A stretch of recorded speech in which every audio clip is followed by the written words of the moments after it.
tribunal suspende proibição de venda de bebidas em pacotinhos. Pois, lembras-te, não é, Manel, uma grande polémica, não é, relativamente às bebidas alcoólicas vendidas em saquetas, não é, aquelas saquetas pequenas. Inclusive, fizemos um estado da nação sobre o assunto. E o que é que aconteceu? Repara, digamos assim, bom senso, não é? Eu, se bem me recordo, e se tu bem te recordas também, Manel, as críticas não eram no sentido as pessoas não achavam mal que acabassem com as chaquetas, não é?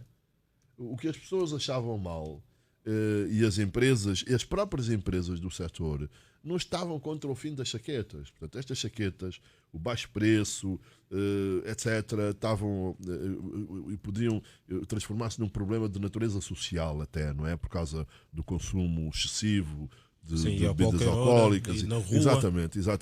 E, portanto, toda a gente concordava com isso, que era preciso pôr fim a esta situação que se estava a transformar num problema de saúde pública.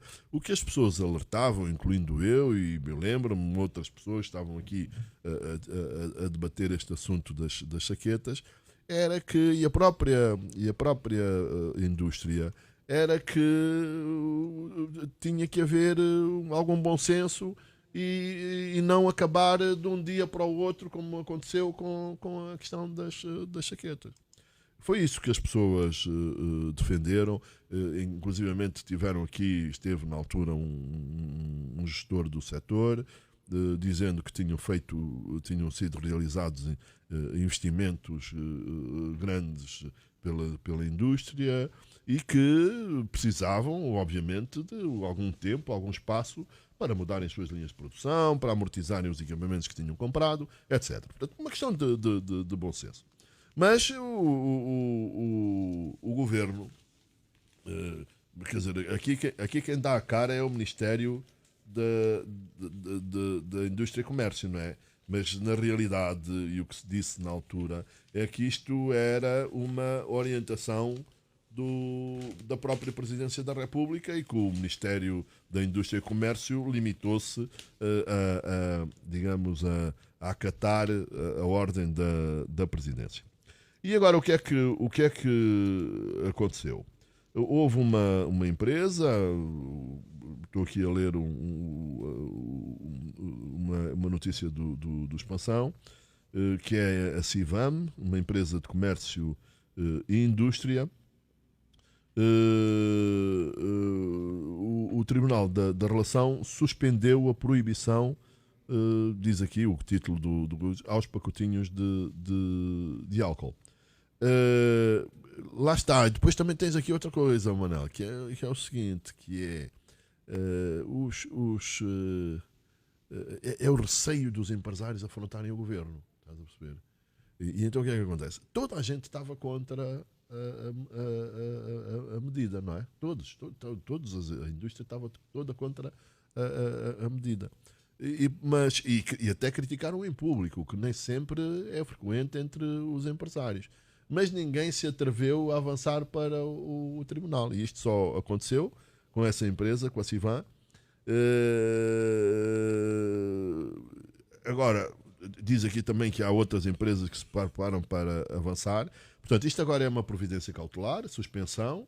Depois ainda temos que ver, a ação principal vai decorrer e vamos ver qual é que é a decisão do tribunal.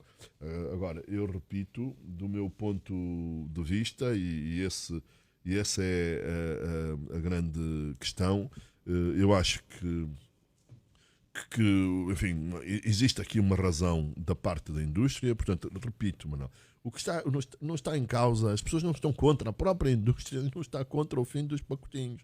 Toda a gente reconhece que é um problema, que se pode transformar num problema de saúde pública e que tem que se acabar. Agora, o que se pretende também é que tem que se ter em conta, e não é apenas a indústria e os lucros da indústria, é também são também os trabalhadores. Lembras-te também, não é? Aliás, aqui na MFM também demos. Entrevistamos trabalhadores. Trabalhadores, sim. Eram trabalhadores. Creio que foram 2. Manel, a indiferença do governo relativamente a esta questão. Quando repara, Manel, isto também é uma questão de bom senso, estás a perceber? Toda a gente, não havia. Manel, não me lembro, enfim, naquele debate, acho que não sei se havia alguém dos membros do painel, enfim, que falava, mas quer dizer, toda a gente estava entendia que isto era que era uma medida necessária, mas que era uma medida que tinha que ser gradual, tinha que ser dado um tempo, tinha que haver uma moratória, tinha que haver negociação, tinha que haver essas coisas todas. E o governo decidiu agir por ignorar tudo aquilo que se dizia. O resultado é esta suspensão. Vamos ver o que é que depois diz a ação principal que, entretanto, está a decorrer.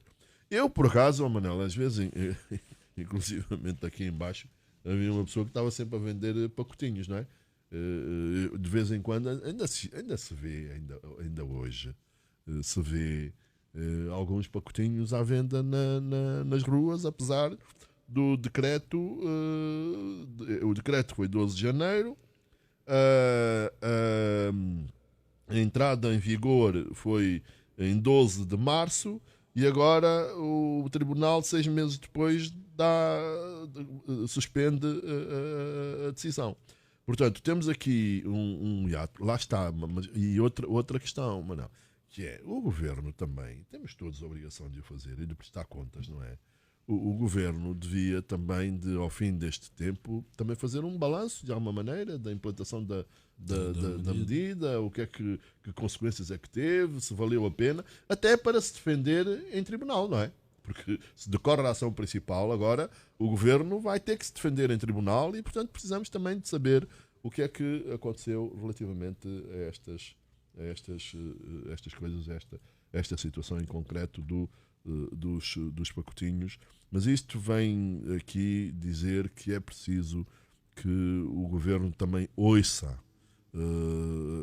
as pessoas, ouça a sociedade civil, ouça os empresários, ouça os trabalhadores, de forma a evitar este tipo de situações, porque eventualmente em alguns casos nós estamos em presença de danos irreparáveis e depois eventualmente não se exclui, não sei, não sou jurista, mas não se exclui provavelmente aqui a hipótese, Manel, de indemnizações, não é? Exatamente. De indemnizações pelos danos que os trabalhadores, as empresas sofreram, nomeadamente cessação de lucros cessantes e também até aos trabalhadores que eventualmente terão sido despedidos, não é? Estamos a 7 minutos do fim. Dezenas de médicos cubanos das Forças Armadas angolanas sem salários há 6 meses, Carlos. Pois, Manuel, isto é uma situação nas Forças Armadas, não é? Sim, sim.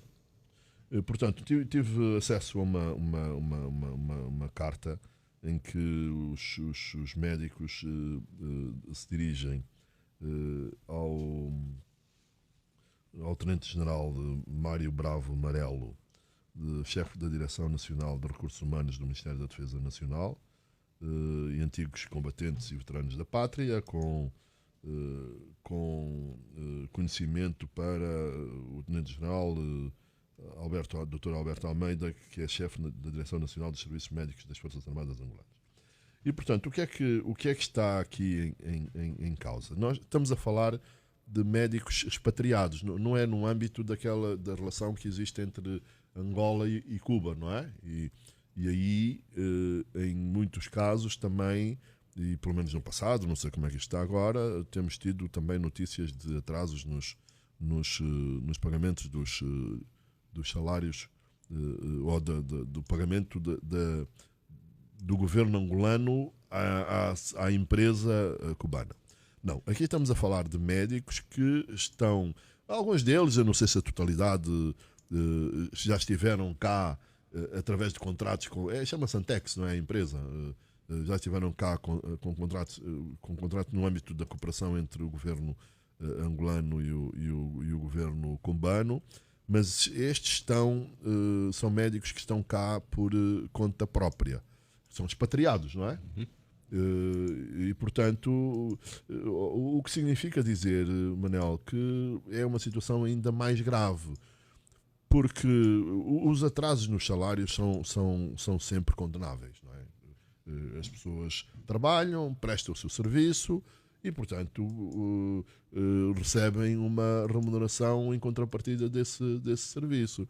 Quer dizer, pagar o salário, muitas vezes, Manel, eu fico aqui com a sensação em Angola que os empresários e o governo acham que estão a fazer algum favor a alguém para lhe pagar um salário. Ninguém faz favor a ninguém por pagar salário. As pessoas recebem, o salário é contrapartida de um serviço que foi prestado. E, portanto, é uma coisa que é sagrada, não pode falhar.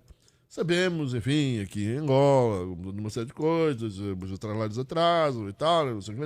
Portanto, infelizmente, não há muito tempo, a própria Ministra das Finanças disse que poderia haver mais atrasos salariais na função pública. E, portanto, os atrasos causam sempre problemas nas famílias. Agora, Manel, imagina, portanto, nós somos angolanos, moramos em Angola, agora temos familiares, temos aqui uma rede, temos amigos, uma rede de contactos, etc. Portanto, um atraso salarial, repito, é sempre condenável, sempre muito grave, mas com pessoas que estão fora do seu país, não é? Estes atrasos ainda são mais graves, porque essas pessoas não têm a sua rede de familiar, não têm uma rede que têm nos seus países de origem. E, portanto, não sei exatamente quantas pessoas, quantos médicos estão nessa situação, e depois são médicos especialistas, não é? São médicos aqui em Angola, têm que recorrer por falta de especialistas. E, portanto, isto também, obviamente, Manuel, isto também depois acaba por se refletir na própria, enfim, por muitos profissionais que sejam os médicos, enfim, isto acaba por afetar a própria prestação dos serviços nessas unidades hospitalares, naturalmente, porque, eventualmente, os médicos podem não se apresentar ao serviço ou uma situação qualquer. E, portanto, Manuel, isto é uma coisa que não se entende muito bem como é que pode acontecer. E, sobretudo, pelo seguinte, Manuel, estes serviços, portanto, são pagos através do Ministério da Defesa, naturalmente. E, como sabemos, o Ministério da Defesa, até o Orçamento Geral do Estado, é bastante generoso relativamente aos salários pagos, às despesas para as Forças Armadas. E, portanto, é aquilo que nós muitas vezes não percebemos, não é? Que as Forças Armadas, a polícia, têm orçamentos bastante gordos, bastante generosos, mas depois nós não vemos que esse dinheiro chegue lá. E, portanto, o dinheiro que está orçamentado, que eu acredito que foi orçamentado para pagar aos médicos, onde é que está esse dinheiro? Porquê é que não se paga aos médicos? É uma questão que as Forças Armadas têm que responder. Portanto, nós estamos a falar, repito, qualquer atraso é condenável. Os funcionários públicos ficam aborrecidos e ficam com as suas vidas, digamos assim, afetadas por atrasos de dias, não é? Porque as coisas têm prazos, as creches têm prazos, as rendas têm prazos, todas as coisas têm prazos. Portanto, imagina estes senhores, estes médicos, estes profissionais que farão falta a Angola, porque senão não estariam cá. Não temos especialistas, e estarem com 6 meses de salário em atraso. Portanto, aqui um apelo a quem de direito, não é, para, enfim, resolver este problema que, repito, acaba por afetar também, obviamente, além da vida destes dezenas de médicos cubanos, também, obviamente, o próprio os próprios serviços médicos das Forças Armadas.